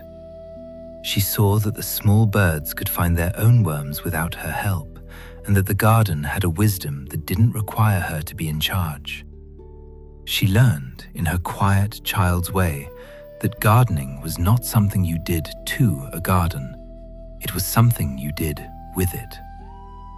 There was one afternoon, near the middle of that summer, that the child would remember for the rest of her life. A sudden rain had come and gone. One of those quick summer storms that leave the air smelling of ozone and wet earth. The garden was glistening, every leaf holding a tiny, trembling diamond of water. The grandmother and the child were kneeling side by side, looking at the lettuce row. The plants had grown now into full, tender leaves, vibrant and green. The child reached out very slowly and touched one of the leaves with a single fingertip. It felt cool and alive. "Grandmother," she said quietly, her voice barely a whisper. "I think they knew we were being patient with them." The grandmother laughed softly, a sound like dry leaves skittering across a path. "Perhaps they did, little one. Perhaps they did." And the child felt, for the first time in her young life, the small and wonderful feeling of being in on a secret that the whole world somehow quietly shared. It was the secret of belonging. She wasn't an outsider trying to force the world to change. She was part of the growing. By the end of the summer, her grandmother's garden had grown lush and heavy with the last harvests. The tomatoes were deep red and warm from the sun. The beans were long and snap crisp, and the herbs filled the kitchen with their heady scents. But something else had also grown more quietly, beneath the surface of the days. The child herself had grown slower. She moved through the world with a different kind of grace. She had grown more watchful, more tuned to the small shifts in the wind and the way the light changed as the afternoon leaned toward evening. She had grown a little more patient with the plants, and in doing so, she had grown more patient with herself. She no longer felt the need to shout at the world to hurry up. She had tasted the peace that comes when we stop trying to be the cause of everything and start being the space where things are allowed to happen. On the last morning of her visit, before her parents came to take her back to the busy city, the grandmother took her small hand and led her to the garden gate one final time. They stood there in the early light, the air cool and still. "Little one," the grandmother said softly, "when you go home, the garden of your heart will also need tending. It is the same work. You cannot make yourself grow faster. You cannot make the harder parts of you disappear by shouting at them or being angry with them. All you can do is water yourself gently, clear a little space, and wait with kindness for what wants to grow." The child nodded, tears rising in her eyes for reasons she could not have named. She felt a deep, quiet ache, the kind that comes when you realize you are leaving a place that has changed you forever. She looked at her grandmother, at the garden, and at her own small hands. She realized that she was carrying the garden with her, and she never, through all the long and complicated years of her life that followed, forgot that feeling of the wet lettuce leaf against her fingertip. This is the gentle quality of attention the Buddha and his students pointed to. It is not a forceful attention that seeks to analyze or dissect. It is not a demanding attention that looks for a result. It is an attending attention. It is the kind of attention that makes room for things to be exactly as they are. There is a beautiful Buddhist image sometimes offered for this quality. The image of cupping your hands around a small, warm egg you have found in the grass. You do not know yet what is inside. You do not rush it. You do not squeeze it to see if it is ready to hatch. You only keep it safe. You only keep it warm. You provide the conditions and you wait. This, the old teachers would quietly say, is how we are invited to hold our own inner life, with gentle hands, with a patient, steady presence, with a soft willingness to let whatever is inside us emerge in its own time. There is something profoundly freeing in this realization. It means we do not have to make ourselves into anything. We do not have to push our hearts to be calmer than they are in this very moment.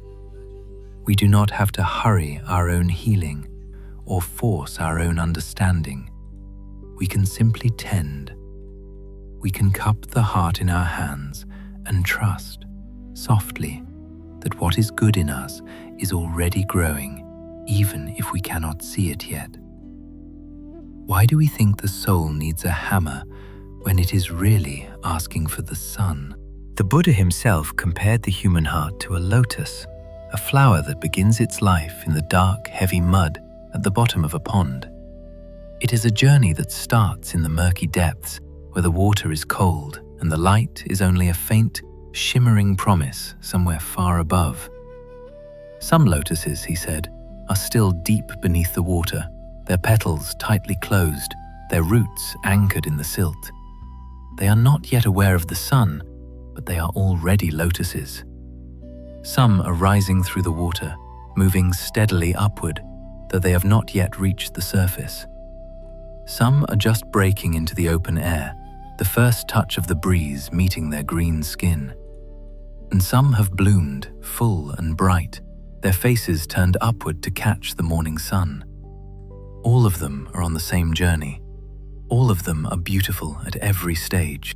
The one that is still beneath the water, hidden in the dark, is not less of a lotus than the one that has fully opened its petals to the sky.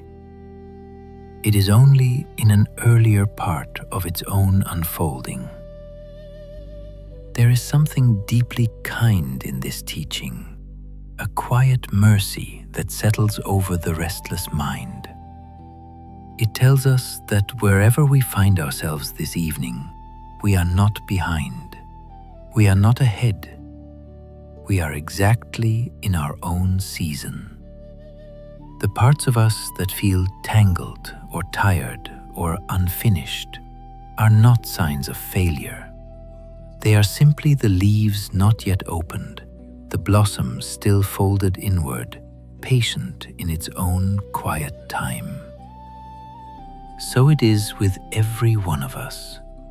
Sometimes, in the hush of an evening like this, you may find yourself wishing you were further along on some inner path. You might wish you were calmer or freer or more awake than you feel tonight. You might look at the stillness of others and feel a small, sharp pang of inadequacy. And when that small wishing arises, perhaps you can remember the grandmother at her garden gate, watching her lettuce seedlings with that unhurried gaze. Perhaps you can cup your own heart just for a moment in gentle hands and let it be exactly as it is. Nothing is being pushed, nothing is being rushed.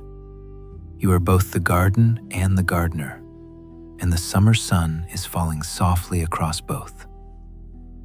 Let us pause here easily. Let the body grow a little softer. Let the breath slow, finding its own natural depth in the silence. When you are ready, we will go on together into a truth that many of us have struggled with. If you have ever tried to fall asleep by telling yourself very firmly that you must fall asleep right now, you already know something important about how the inner life works. You know the frustration of watching the minutes tick by on the clock, the jaw tightening, the mind racing even faster because it has been commanded to stop. The more forcefully you command yourself to sleep, the more stubbornly awake you become. The harder you insist on feeling calm, the more restless the mind seems to grow. Something about the forcing itself pushes away the very thing you are reaching for. It is as if the heart is a shy creature that retreats the moment it feels the pressure of a demand. The Buddha noticed this truth long ago, observing the subtle ways we trip over our own intentions. He made it one of the gentle cornerstones of his teaching, a concept that offers a way out of the constant struggle. He called it the middle way. It is, at heart, the art of caring about something without grasping it. It is the art of effort without strain, the art of steady attention held in a quiet, delicate balance. It is the recognition that the path to peace is not paved with iron will, but with a flexible, responsive kindness. Before his awakening, The Buddha himself had spent many years living as a very strict ascetic, believing that the way to truth was through the total subjugation of the self. He pushed himself to extreme limits that we can hardly imagine. He ate almost nothing, eventually surviving on a single grain of rice a day. He slept almost nothing, sitting upright through the freezing nights. He pushed his body and mind by sheer force, thinking that if he could only master the flesh through pain and deprivation, he would break through into liberation. Many others were with him in those days, all of them doing the same, their ribs standing out like the rafters of a ruined house, their eyes sunken and hollow. They were all convinced that the harder the struggle, the closer the truth must be. They believed that wisdom was a prize to be won through a war against one's own nature. But one morning, sitting by the side of a river, weakened and weary to the point of collapse, he looked down into the water. The morning light was soft on the surface, moving in slow amber ripples. The river moved unhurried beside him, turning slowly around a bend, carrying leaves and silt without effort. His face had grown thin, his skin like old parchment stretched over bone. His body was bowed under the weight of his own discipline, and something inside him understood, quietly and clearly, that this was not the way. He realized that a parched and withered body could not support a clear and vibrant mind. He saw that by fighting himself so violently, he had only created more conflict, not more peace. He remembered, just then, a moment from his childhood that had stayed hidden in the shadows of his memory for decades. He had been a small boy, sitting in the cool, fragrant shade of a rose apple tree, while his father worked nearby in a field. The air had been sweet with the scent of ripening fruit and damp earth. A small breeze had moved the leaves above him, making the sunlight dance in patterns across his lap. And in that moment, without trying, without any effort at all, without anyone teaching him a single prayer or a single posture, a deep and natural peace had settled over him. He had simply been there, a child beneath a tree, and he had been happy. It was a happiness that didn't come from getting what he wanted or from mastering a difficult task. It was the happiness of belonging. There is no freedom in the forcing, he thought to himself, watching the river water flow past. And there is no freedom in the giving up, in simply drifting without any direction at all. The truth must lie somewhere between the two. It must be like the river itself, contained by its banks, yet fluid and moving. He accepted a small bowl of rice milk from a kind villager passing by, a young woman who saw only a starving man in need of grace. The warmth of the milk spread through his weakened body like a soft light. He sat down beneath a great tree, the Bodhi tree, and for the first time in many long years, he allowed himself to simply be present. He was not pushing, he was not fighting, he was not collapsing into sleep. He was awake in the middle. It was there, in that gentle balance, that the Buddha finally awakened. This middle way is not only a teaching for monks and forest masters who live in far-off places. It is a teaching for everyone, for every ordinary life. It is the quiet wisdom of how to hold anything precious. Think of how you hold a difficult conversation with someone you love, or how you hold a tender hope for the future. Think of how you nurse a young friendship, or how you watch over a simmering soup, or how you sit with a sleeping child in the late hours. Everything in life asks of us a certain kind of touch. Not too tight, not too loose, just steady, just warm, just present. Most of us, in our own way, have already tasted this balance. We know the hollow feeling that comes when we grip something too hard and watch it break or slip away. We know the quiet sadness of neglecting something and watching it slowly wither. We live much of our time between these two poles, leaning first toward the strain of control, then toward the exhaustion of letting go. The middle way is the gentle center we are always returning to, sometimes without even knowing we have found it. It is the moment when the effort and the ease become the same thing. The Buddha gave one of his most beautiful and practical teachings about this to a young student who had grown deeply discouraged. Let us sit with that small story now, letting it breathe in the space between our thoughts. Let us explore the journey of a young man who came to study with the Buddha long ago, and the kind, musical question he received when his heart had grown weary of the struggle. Before he had become a seeker, this young man had been a gifted musician, famous for his skill.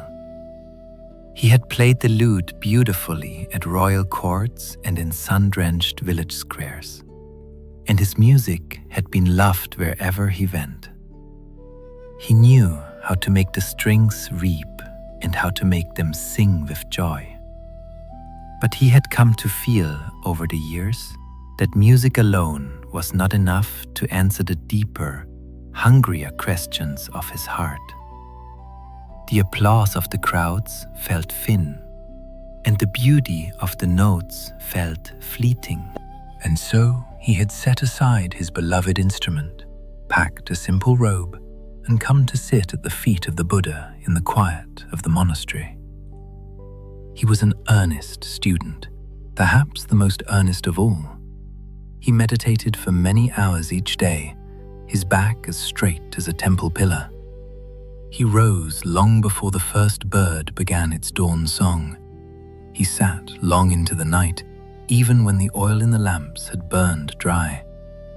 He pushed himself with a fierce, quiet determination, convinced that if he just worked harder than everyone else, he would arrive at the liberation he was seeking.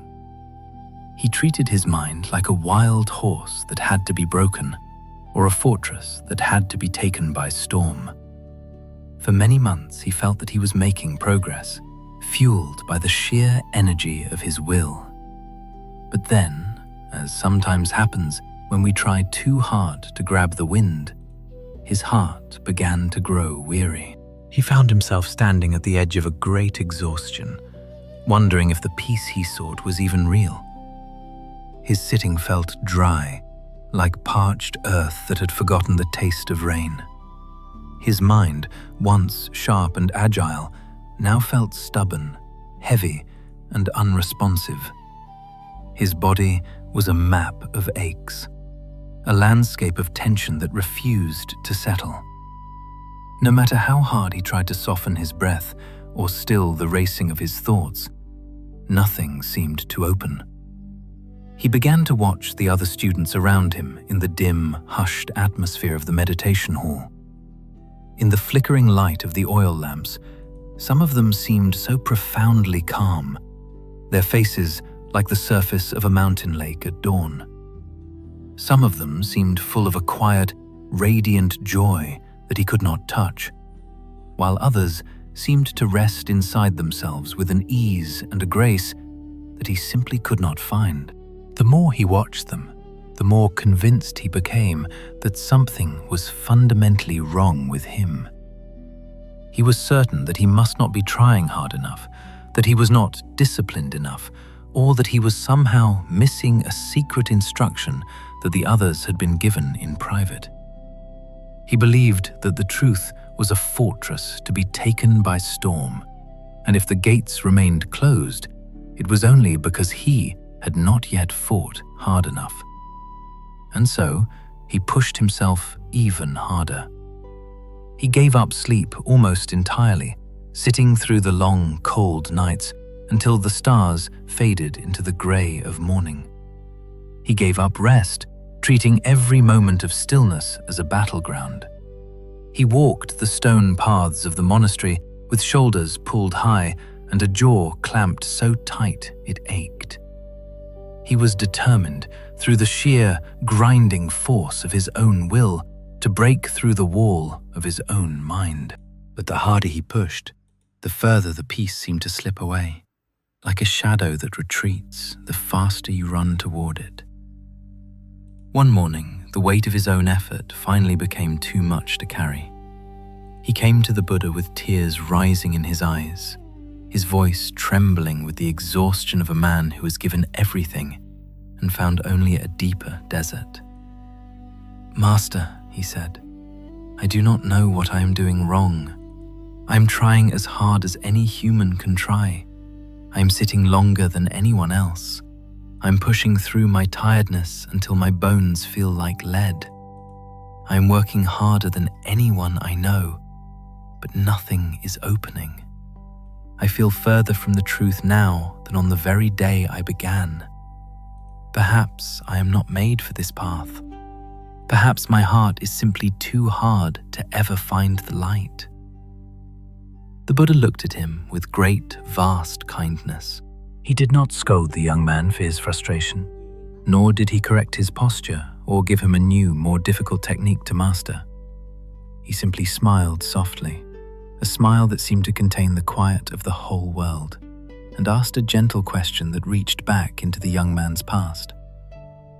"Tell me," the Buddha said, "when you were a musician, do you remember how you would tune your lute?" The young man looked up, surprised by the question, his mind momentarily pulled away from his own misery. "Yes, master, of course. I remember it well." "When you tuned the strings too tightly," the Buddha asked, "what would happen then?"